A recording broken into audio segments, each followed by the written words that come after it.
Bienvenue à tous dans ce jour merveilleux. Tous les jours c'est merveilleux. Om Namo Bhagavate Vasudevaya. Om Namo Bhagavate Vasudevaya. Om Namo Bhagavate Vasudevaya. Om Namo Bhagavate Vasudevaya. Om Namo Bhagavate Vasudevaya. Om Namo Bhagavate Vasudevaya. Il est long celui-là. Tam nam param punyam asamvritatam. Naparam punyam asamritartham. Akyam namachubhyutam yoganishtam. Ajnanatyaputa yoga nishtam. Akyam yam nam tacharitopapanam. Ajnanam tacharitopananam. Parikshitam bhagavatam viranamam. Parikshitam bhagavata viramam. Par bienveillance, énonce-nous les divertissements transcendantaux du Seigneur, sous la forme du Shrimad Bhagavatam, comme il a été narré à Parikshit. En l'entendant, on devient béni avec la pure dévotion, qui est le but de tous les yogas et qui est l'objet de la joie extatique pour les dévots mystiques. Commentaire. Le Shrimad Bhagavatam contient la science de la dévotion offerte au Seigneur.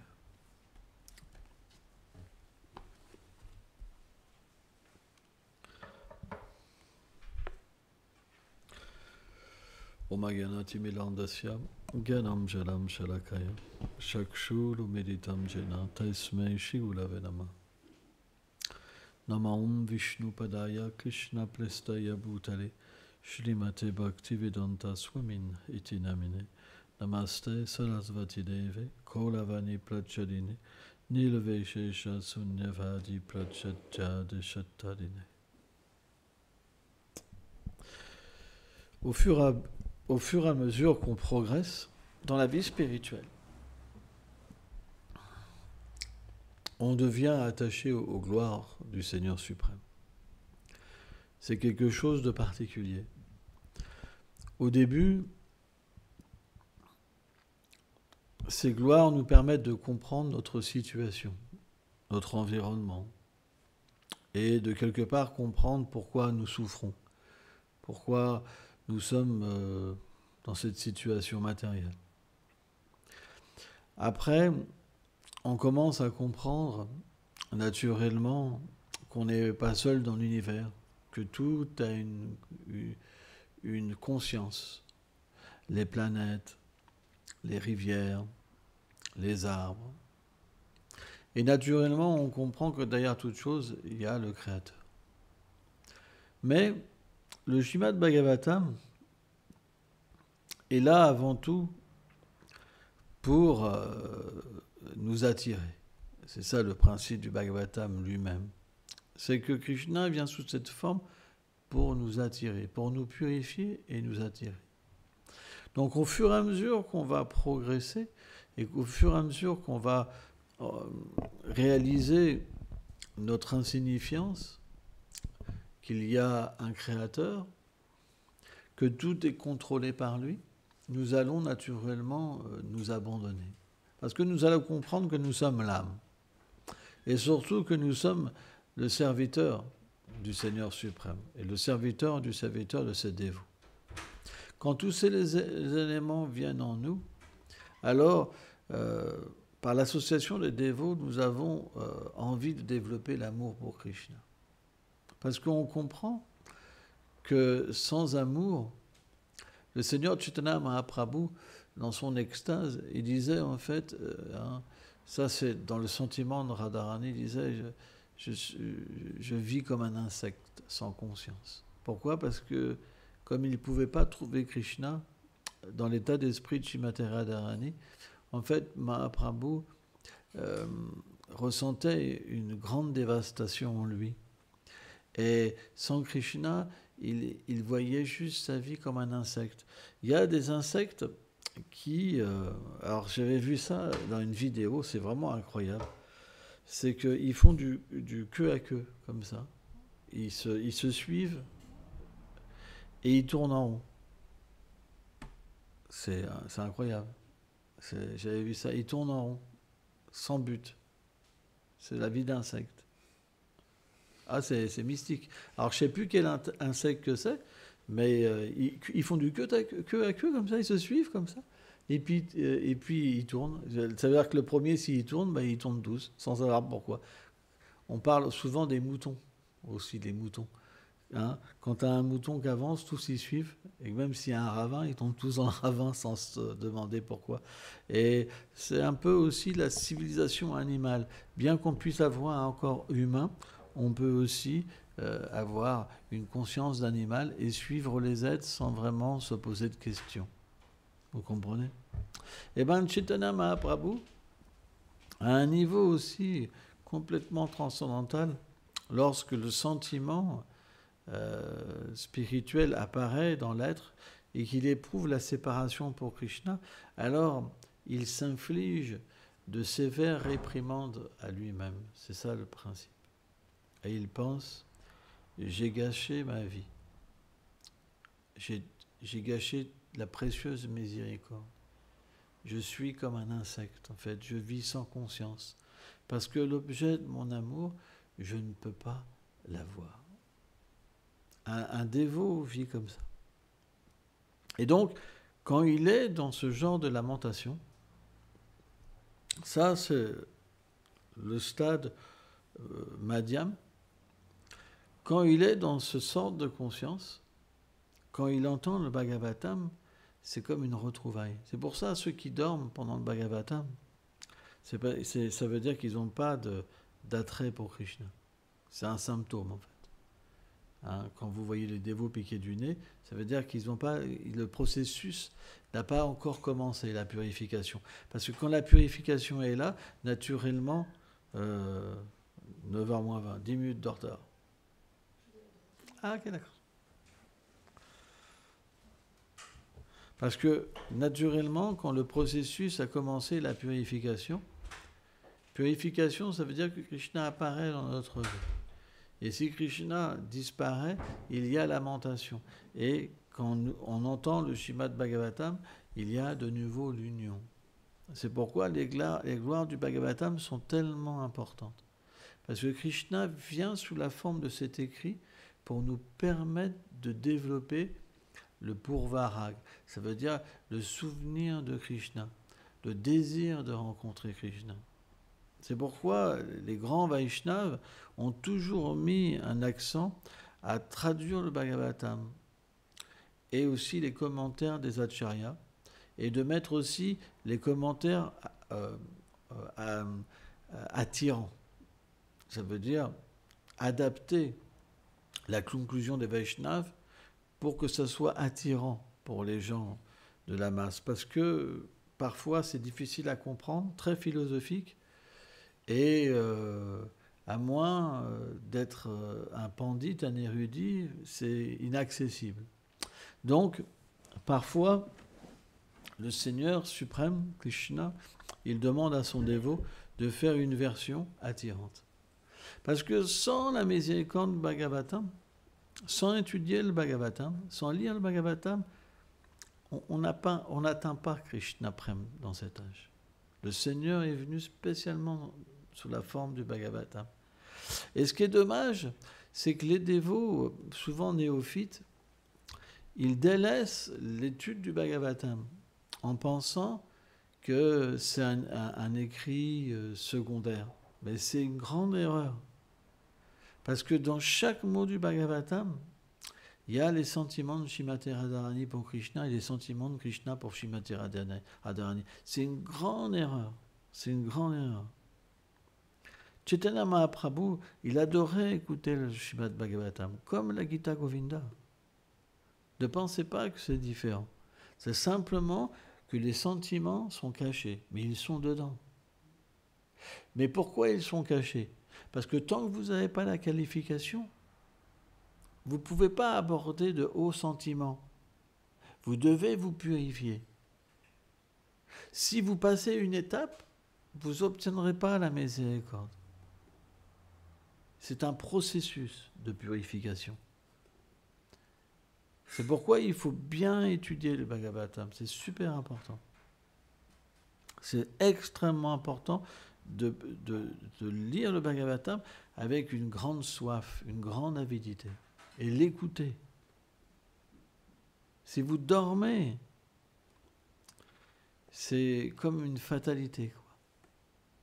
Vous n'avez pas le droit de dormir. Vous devez être avide. Avide, et s'il n'y a pas l'avidité, il n'y a pas le goût, vous devez, en écoutant, vous lamenter. C'est ça le processus. Chaitanya Mahaprabhu, qu'est-ce qu'il est venu donner? L'exemple. L'exemple personnifié de comment obtenir Krishna. Il est venu sous la forme d'un bhakta, d'un dévot du Seigneur, pour nous enseigner. Il est le dévot suprême, puisqu'il vient dans l'humeur de Srimati Radharani. Personne ne peut imiter Chaitanya Mahaprabhu, sauf les fous. Il y a parfois les faux avatars de l'âge de Kali, on ne citera pas un nom, qui font des poses comme ça, habillés en Chaitanya Mahaprabhu, avec des malheureux disciples derrière qui n'ont pas du tout d'extase. Et ils se font passer par Mahaprabhu, et voilà, ils imitent, mais c'est pas ça Mahaprabhu. Mahaprabhu, c'est extrêmement puissant. Quand Chaitanya Mahaprabhu était présent sur la terre, les gens étaient vraiment pris de folie, c'est expliqué. Il y avait des millions de personnes qui suivaient Mahaprabhu. Ils ne mangeaient plus, ils ne dormaient plus. Ils étaient complètement intoxiqués, ils oubliaient qui ils étaient. C'est un niveau très élevé. En fait, quand Mahaprabhu était présent, il donnait prême à tout le monde. Sans même de sadhana bhakti. C'est après que la sadhana est venue. Mais quand Mahaprabhu était présent, avec ses associés, tout le monde recevait prême sans même pratiquer. Alors bien sûr, les gens qui recevaient, ce n'étaient pas des gens ordinaires. Ils avaient déjà pris naissance. Dieu a des vies passées pour voir le Seigneur suprême et recevoir prême. Ce n'est pas possible d'atteindre une telle miséricorde. Mais c'était des millions de personnes. Et parfois, Chaitanya Mahaprabhu voulait être seul, il disparaissait mystiquement, il allait dans un endroit pour être tranquille, il y avait trop de monde. Il ne pouvait plus méditer. Et les gens étaient perdus de séparation. Et dès qu'ils apprenaient que Mahaprabhu était dans un endroit, ils couraient comme des fous, ils dévastaient tout sur leur passage. Tout. Ça, c'est Mahaprabhu. Les faux Mahaprabhu, ils ne sont pas capables de faire ça. Vous comprenez? Donc, l'écoute du Bhagavatam, c'est vraiment très important. Mais pour que cette écoute, elle puisse vraiment générer un fruit, il faut une bonne attitude. C'est pourquoi on doit offrir des prières au Srimad Bhagavatam. Des prières à Vyasadeva, à Sukadeva Goswami. C'est quelque chose d'important.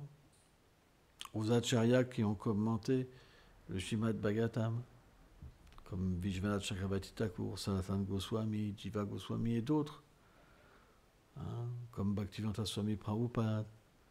C'est une grande famille, vous comprenez? C'est des personnes que le Seigneur lui-même, Srimati Radharani, Krishna, etc., ont demandé de faire une édition. On ne fait pas une édition par nous-mêmes. Ce n'est pas notre conception. Krishnas Kaviraj Goswami, pour faire le Chaitanya Charitamrita, il a reçu les bénédictions des Vaishnavas, de Guru et de Krishna. On ne peut pas écrire Bhagavatam sans avoir les bénédictions des Vaishnavas et les bénédictions de Radha et Krishna. Ce n'est pas possible. Sans ça, ce n'est pas authentique. Mais celui qui critique une édition authentique, alors la bhakti, elle n'apparaîtra pas dans sa vie. On doit faire très attention. Souvent, on met beaucoup d'accent, et moi je le sais par ma propre expérience, sur l'aspect externe et la naissance. bien que Chaitanya Mahaprabhu est venu véritablement détruire toutes ces conceptions, elles apparaissent tout le temps. Parce qu'en Inde, il y a vraiment un problème avec ça. C'est vrai. Hein. On va dans des temples, on n'a pas le droit de rentrer. Et pourtant, on pratique mieux qu'un Indien. C'est pas parce que tu es né en Inde que tu es qualifié. Mais, lorsqu'on devient un dévot, puisqu'on se sent inqualifié, alors on accepte. Même Haridas Thakur, qu'on nomme Namacharya, que Chaitanya Mahaprabhu lui-même a nommé hein, le professeur sur les saints noms, lui-même ne rentrait pas dans le temple de Jagannath Puri.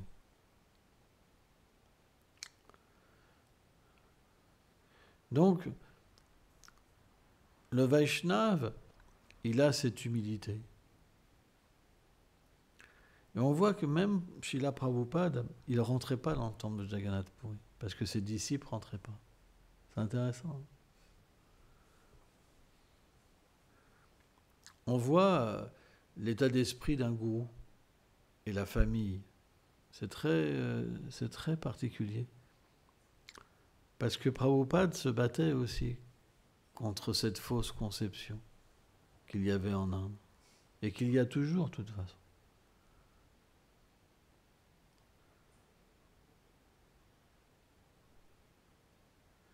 Et c'est dommage.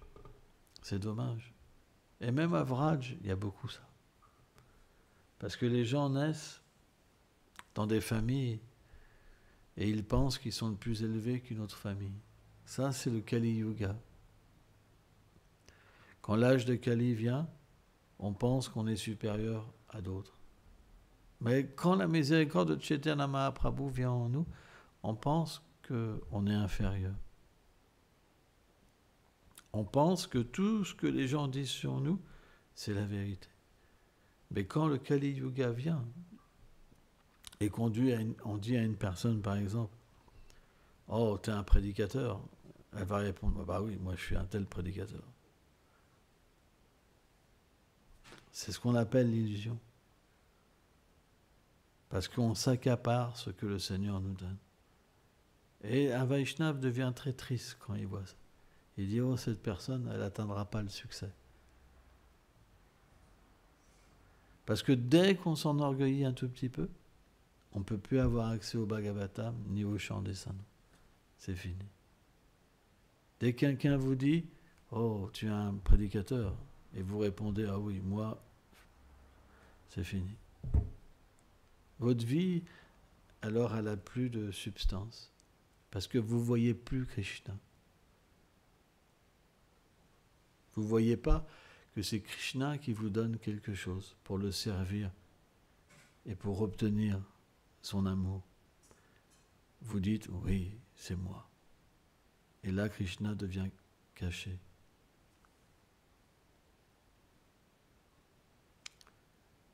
Donc, comment Krishna apparaît? Sous la forme du gourou. Le gourou, il ne le rattrapa. Il dit, ah, t'as vu comment tu t'es enorgueilli? J'ai ressenti une grande pitié pour toi. Et aujourd'hui, je te le dis. Si tu continues comme ça, tu n'obtiendras rien dans cette vie.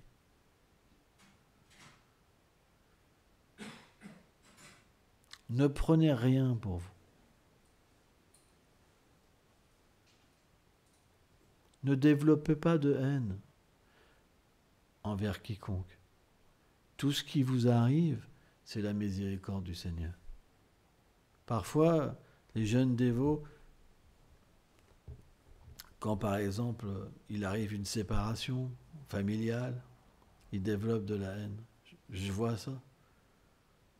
Et ça donne aussi de la souffrance au dévot. Le dévot, il dit, oh, il est dans l'illusion des liens familiaux. Il n'a pas compris que Krishna casse cette illusion.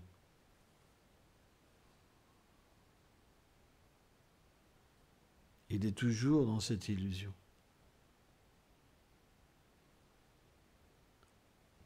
on ne peut pas obtenir le Bhagavatam. La connexion avec le Bhagavatam et la connexion du Saint-Nom. Parce que si l'arrangement que Krishna fait pour vous, vous ne voyez pas Krishna derrière, vous ne verrez pas Krishna dans le Bhagavatam, ni quand vous chantez. Ça commence là, la connexion. À apprendre ce que Krishna a fait pour vous. C'est pourquoi il faut écouter. Car si vous écoutez, vous pourrez changer d'attitude. Ça rentrera dans votre cœur. Sans ça, vous ferez simplement que vous lamenter matériellement. Oh, il veut mon argent. Mais cet argent, il n'est pas à vous. Si vous donnez de l'argent à Krishna, mais qu'à chaque fois qu'on vous dit quelque chose, vous dites « Ah, moi j'ai donné tant, moi j'ai donné tant », vous n'avez pas donné votre argent à Krishna. C'est comme un prêt. Vous comprenez ? Vous l'avez prêté. Vous pensez « c'est mon argent ». Donc si vous pensez que cet argent, il appartenait pas à Krishna avant, et que vous l'avez perdu, et qu'à chaque fois que vous avez un problème, vous dites « moi j'ai donné de l'argent, moi j'ai donné de l'argent ». Comment vous voulez approcher le Bhagavatam? Et comment vous voulez avoir une connexion avec les Saints-Noms? Par exemple, si vous vivez dans un temple, est-ce que c'est fait pour prendre plaisir ou faire du service? Je vous pose la question. Vous êtes venu pourquoi? Pour faire du service ou vous reposer? Pauline? D'accord. Donc, pourquoi quand on demande à quelqu'un de sortir distribuer des livres, il n'est pas content? Ça veut dire qu'il n'est pas là pour faire du service, il n'est pas abandonné. Donc, comment vous voulez avoir une connexion avec le Bhagavatam s'il n'y a pas d'abandon? Si vous ne voyez pas que cette forme de service, c'est Krishna qui vous le donne directement comme une miséricorde. Si vous n'êtes pas content, comment vous voulez chanter? Comment vous voulez écouter? Comment vous voulez que cette connexion se fasse? Il faut le prouver à Krishna que vous l'aimez. Et si vous n'avez pas d'amour pour Krishna, si vous le servez, Krishna va être satisfait et l'amour va venir. Donc si vous commencez à dire que j'ai plus envie de servir, mais j'ai juste envie de faire ce que je veux, c'est quoi la différence entre vivre dans un temple et la vie dans le monde matériel? La vie dans un temple, ça veut dire que je ferai ce que tu veux, parce qu'il y a l'amour. Je te suivrai où tu veux, parce qu'il y a l'amour. Je ne ferai aucune différence dans une bonne nourriture, dans une mauvaise nourriture, dans tel service ou tel service, parce qu'il y a l'amour. L'amour, ça veut dire qu'il n'y a plus de discrimination.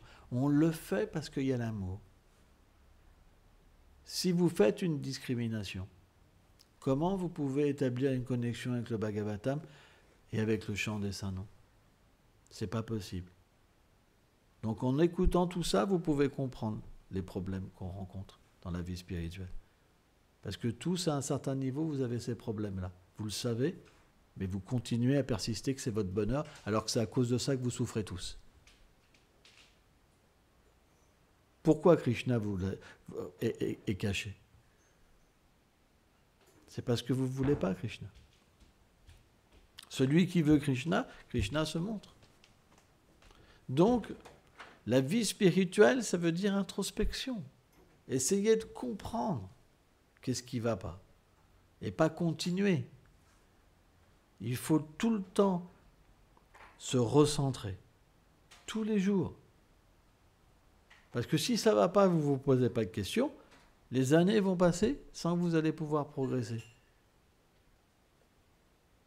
Donc, ce n'est pas qu'on change de service parce que le service est mauvais. Ce n'est pas le problème, le service. C'est la conscience avec laquelle on le fait. Et pour avoir de la conscience, il faut étudier. Parce que l'étude, le contact avec le Śrīmad Bhagavatam permet de comprendre le service de dévotion.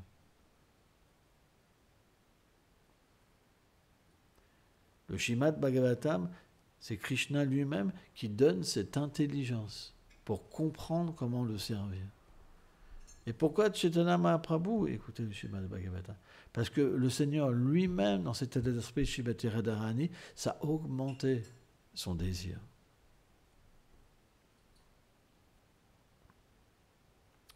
Donc on doit véritablement se poser des questions. Qui ne se pose pas de questions? Un animal. L'animal, il ne peut pas se poser de questions. Il vit par instinct. Qu'est-ce qu'on veut? Être des ânes, des vaches, des rhinocéros? Un rhinocéros, c'est très costaud. Hein. Ça vous prend une voiture, c'est très puissant un rhinocéros. Parfois, vous avez des hommes, ils portent des poids comme ça, ils sont très puissants, très costauds comme des rhinocéros. Mais un rhinocéros, il ne peut pas comprendre le but de l'existence. Il peut foncer sur quelqu'un, le détruire, mais il ne peut pas avoir cette réflexion. Notre but, ce n'est pas le rhinocéros. Notre but, il est de comprendre pourquoi quelque chose ne va pas en nous. Et ce n'est pas facile. Parce qu'il y a un conditionnement. Alors, qu'est-ce qu'on fait si ce n'est pas facile qu'il y ait un conditionnement? Eh bien, on a besoin de dévots plus avancés. C'est le principe de l'association avec le gourou, avec les Vaishnavas, avec le Shastra. Parce que le Shastra, c'est des dévots plus avancés. Les Vaishnavas, c'est des dévots plus avancés. Le gourou, c'est un dévot plus avancé. Et pour comprendre notre problème, on doit poser des questions. Mais après, il ne faut pas se plaindre. Parce que si on pose des questions, mais qu'on nous dit la vérité, il ne faut pas les pleurer après. Gurudev, même pas, il m'a dit la vérité. Vous comprenez? Et surtout, quand il y a l'orgueil qui est en nous, c'est très difficile d'aller voir une personne pour nous aider. C'est extrêmement difficile. Vraiment difficile. C'est pourquoi, quand on progresse spirituellement, un petit peu, on peut avoir une certaine forme d'orgueil aussi, avant d'atteindre cette humilité. Hein?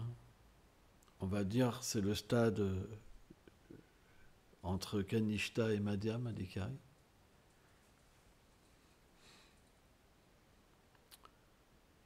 Mais approcher les sadhus, approcher les Vaishnavas, c'est quelque chose de très important. De très important.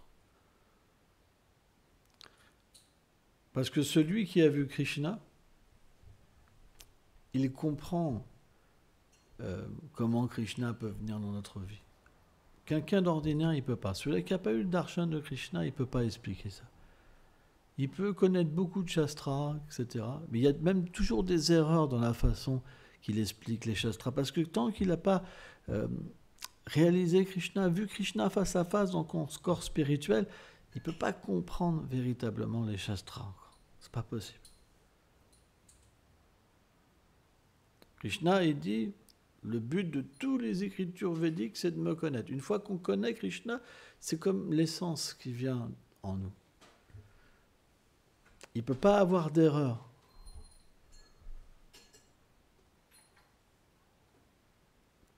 Mais par contre, on peut apprendre toutes les écritures, mais il y aura toujours des erreurs. Parce qu'on ne peut pas comprendre Krishna sans l'avoir vu. Ce n'est pas possible. C'est pourquoi on doit approcher une personne qui a vu Krishna, pas quelqu'un qui n'a pas vu Krishna. Parce que si on approche quelqu'un qui n'a pas vu Krishna, qu'est-ce qu'il va nous expliquer? Parce que lui-même, il n'a pas atteint le but de l'existence. Il n'a pas vu. Donc il n'est pas gourou. Il est une sorte de professeur littéraire. Mais ce qu'il explique, il ne l'a pas réalisé. Or, le gourou, c'est quelqu'un qui réalise, pas qui explique simplement. Vous comprenez? C'est très important à comprendre. Parce que quand vous arrivez avec votre problème, le gourou qui n'a pas réalisé Krishna, qu'est-ce qu'il va vous dire? Il va vous citer une parole que lui-même, il n'a pas réalisée. Ben, vous pouvez le trouver par vous-même dans un bouquin. Mais le gourou qui a réalisé Krishna, quand il va vous parler, il y a ce fluide qui va entrer dans votre cœur. Il y a son expérience à lui. Oh Gurudev, je ne peux pas voir Krishna. Tout de suite, il va se rappeler son expérience, il va vous la transmettre. Parce que Krishna va apparaître directement dès qu'il pense à Krishna. Dès que le gourou pense à Krishna, dès que le Vaishnav qualifié pense à Krishna, Krishna vient. Krishna vient parce que c'est pour donner Krishna. Krishna, il veut toujours se donner aux autres.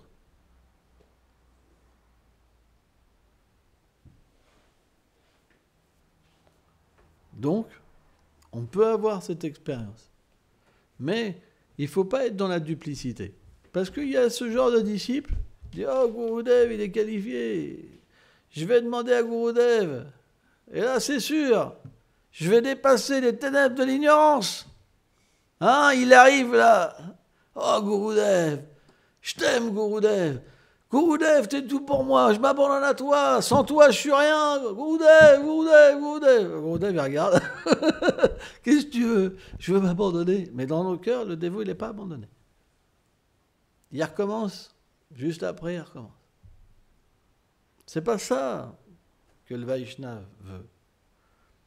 C'est une attitude honnête. J'ai ses défauts, je suis ce que je suis. Comment je peux progresser?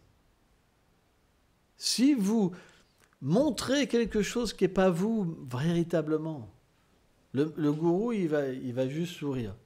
Il va dire, oh, il est en train de se tricher lui-même. Il voit ça. Il voit ça. Il dit, oh, c'est quoi ce spécimen? Ah, vous comprenez? Il y a l'amour, bien sûr, mais il entend, même dans la voix, à quel niveau c'est réel ou pas. C'est comme un docteur, vous savez, il a le truc là, il met dans le cœur, il peut entendre le cœur. Vous ne pouvez pas tricher le gourou, c'est pas possible. Il entend, Krishna il est là, dans son cœur, et il entend, et il dit, oh, est-ce que je fais passer ou est-ce que je ne fais pas passer? Il dit, c'est pas authentique à 1000%. Il y a une sincérité, mais pas authentique à 1000%. Il faut venir simple. C'est ça la meilleure méthode. Venez pas avec un préparatif. Hein? Soyez vous-même. C'est là que ça marche, et c'est là que c'est important. À ce moment-là, il peut donner un vrai médicament. Vous comprenez? Sans ça, si vous arrivez dans ce que vous pouvez imaginer le plus élevé, je dis bien imaginer le plus élevé, et s'il vous donne quelque chose d'inférieur, il dit, oh, Gurudev, il ne me comprend pas là. Vous allez vous mettre en colère. Ah, mais il ne me comprend pas, Gurudev, là. Attends, mais il ne me comprend pas là. Il ne me comprend vraiment pas là, hein. Vous comprenez? La colère va même venir.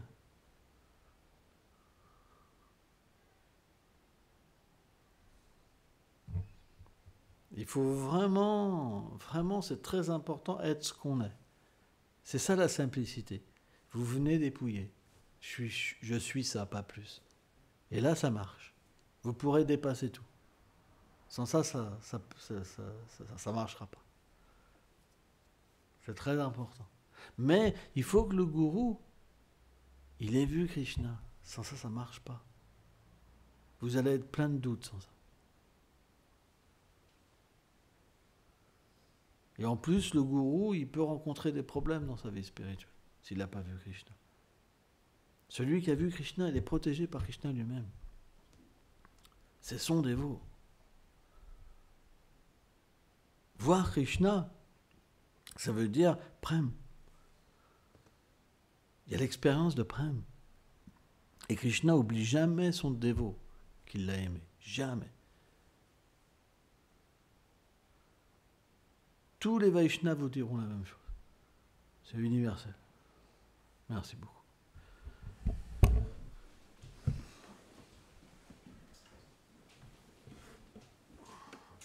J'espère avoir offensé personne.